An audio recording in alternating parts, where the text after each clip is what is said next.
We'll start with you. Okay. You ready to go? Okay. Go ahead.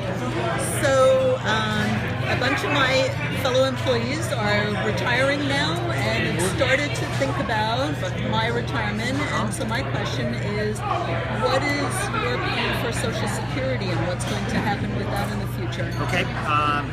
This is the cool thing about Social Security is it's really simple. The bad thing about Social Security is it's really simple. And the reason I say it's a bad thing because it's really hard to fix. It's hard to fix because it's so simple and everybody can understand it. The problem with Social Security is we're going from about 3 people working to every 1 person on Social Security to 2 people working to every 1 person on Social Security. So starting in about 2 or 3 years, we're going to see more money paid out in Social Security than it's coming in to pay benefits. And by the year 2033, the trust fund, and we can go into that, is exhausted, and we won't have but about 75 cents on the dollar for benefits. So there's this gap that's being created, and whether you believe in trust funds or don't believe in trust funds, and I don't, there's not enough money to pay benefits. So what do?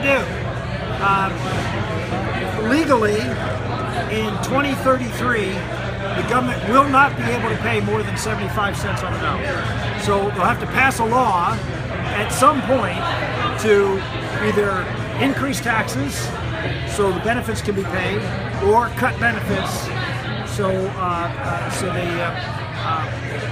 the money will be there. So that's why I say it's a very simple problem.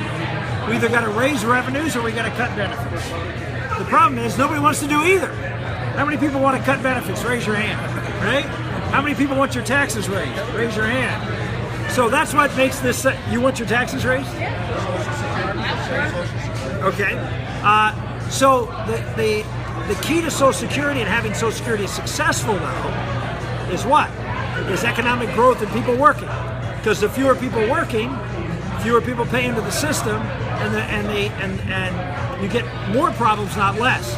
So when you think about raising taxes, you have to think about, well, what's the impact on the economy of raising taxes and employment in raising taxes.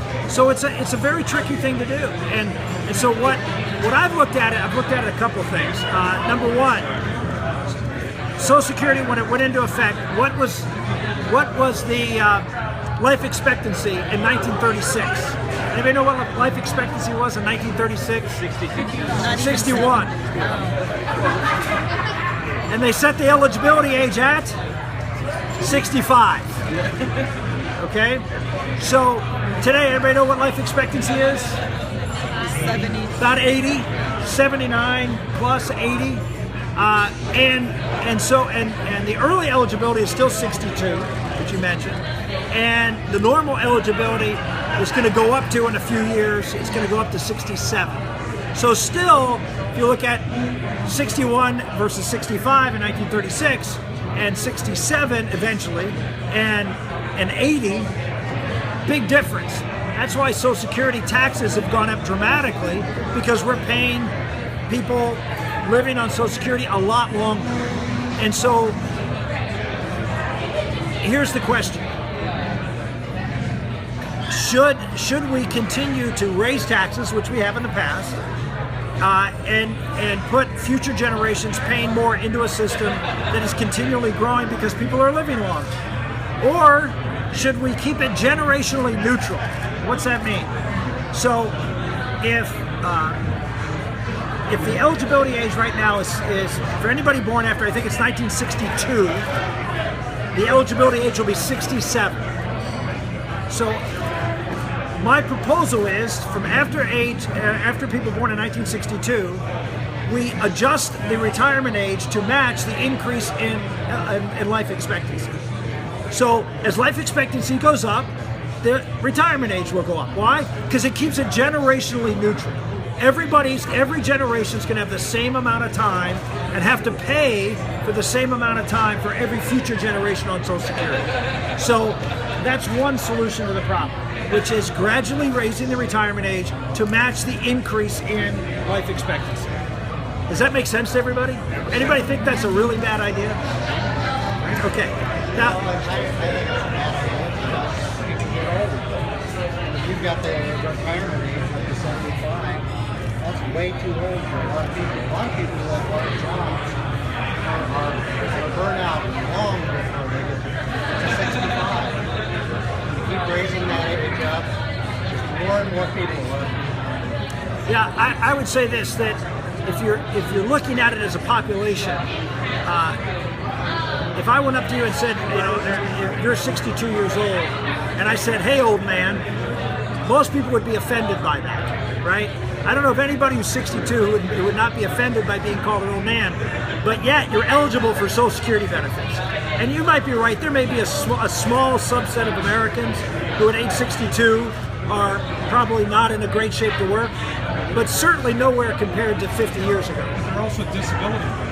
Right, and if someone is, and that's the point, if someone is in the condition you're talking about and they're not able to work, well, there's disability programs there. But we're talking about old age benefits.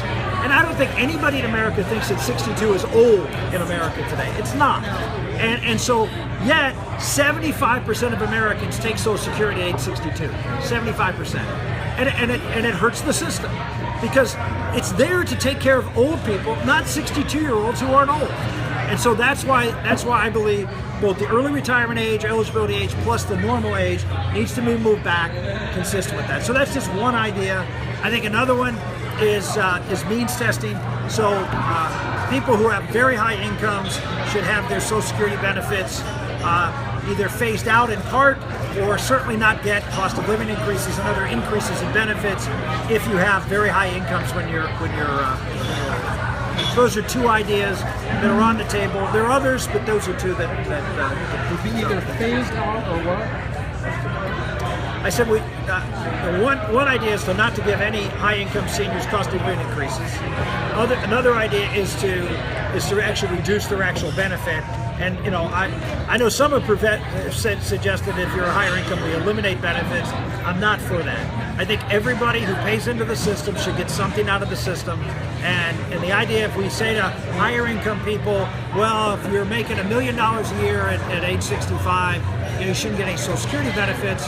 Well, then Social Security becomes a welfare system, not a system that everybody gets a piece of, irrespective. Everybody pays in, everybody gets something out. I think we undermine Social Security if we do it that way.